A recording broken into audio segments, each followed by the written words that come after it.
We've all seen the videos. The glowing faces, the serene landscapes, the promises of inner peace, and boundless joy. The spiritual awakening journey is often sold to us as a beautiful, ascending path of light and love. And in many ways, it is. But here's something they don't tell you about spiritual awakening. No one tells you that you are going to have to experience the dark night of the soul and ego death. And these are two of the most excruciatingly painful things that you will ever go through. They are not optional, they are the crucible, the sacred fire that burns away everything that is not you, to make way for the person you are truly meant to be. These are necessary because God, Source, the universe uses these experiences to purge you from your old identity, your old belief systems, your old comfort zones, to move you to the new place in your life that you're going to be. This is not a punishment. This is a divine, cosmic surgery. And it hurts. The dark night of the soul, the crisis of the external self. So, what does this dark night of the soul actually look like? It looks like crisis. Imagine for a moment that your life is a house built on solid ground. You've furnished it with your sense of stability, your career, your relationships, your material possessions, your routines. One day, you look outside, and the foundation is starting to crack.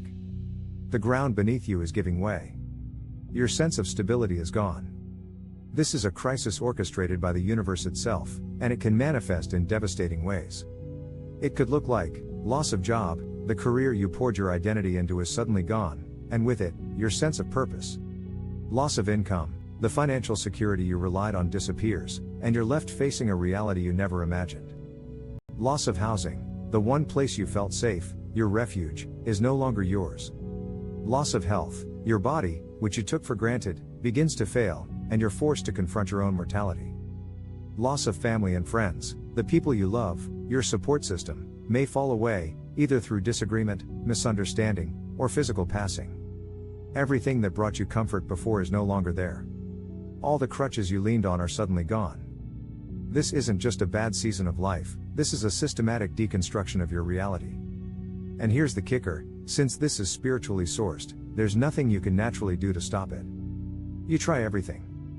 You send out more resumes, you call more people, you work harder, you try to fix things, make things right, but all doors are closed to you. The phone doesn't ring back. The opportunities vanish. Your prayers seem to go unanswered. This is because this is happening from a spiritual place. And until the lesson is complete, there is no escape. I want you to imagine the feeling of that.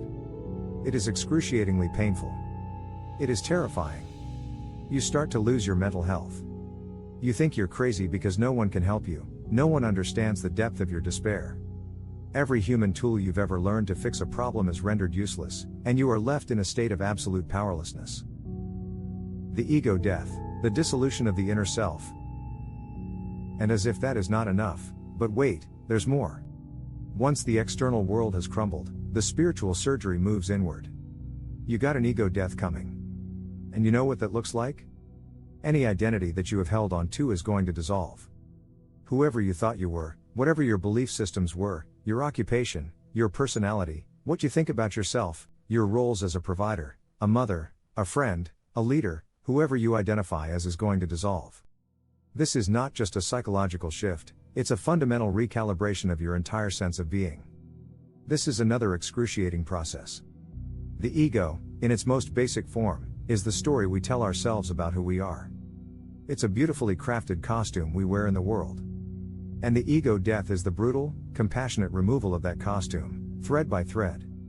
Think about the resistance that comes up when someone challenges your deepest beliefs. Now multiply that resistance by 1,000. That's the ego fighting for its survival, because it believes that to lose its identity is to cease to exist. All of this serves a divine purpose. Because in order for you to truly connect with God, you have to dissolve who you are. The very essence of an unblocked, direct signal to source requires the removal of all the static.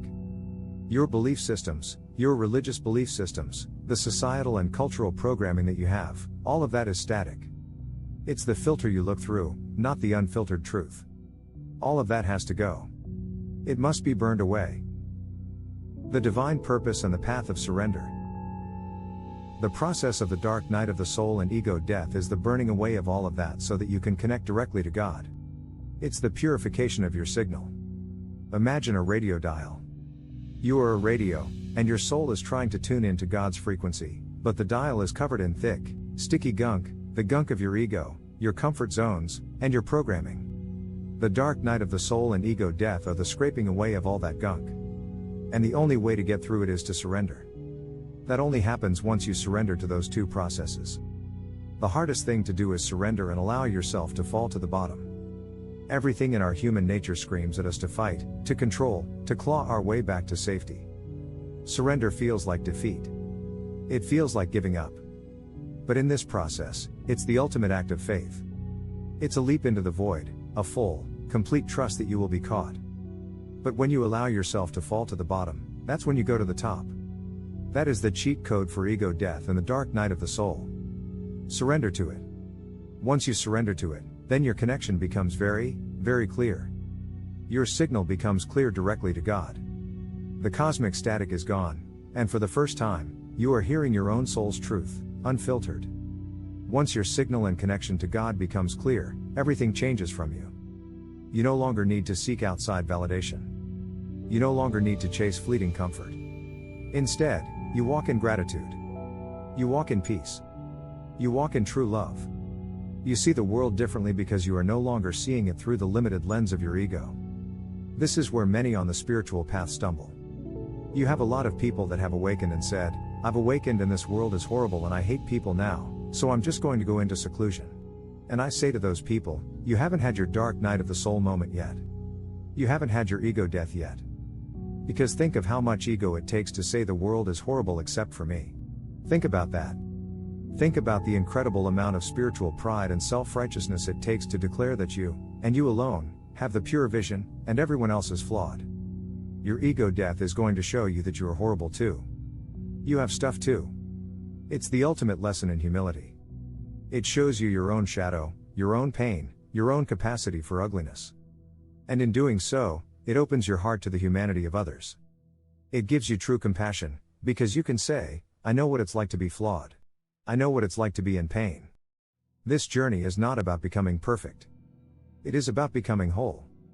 It is about the complete acceptance of your light and your shadow. It is about the ultimate surrender to a process far greater than your human mind can comprehend.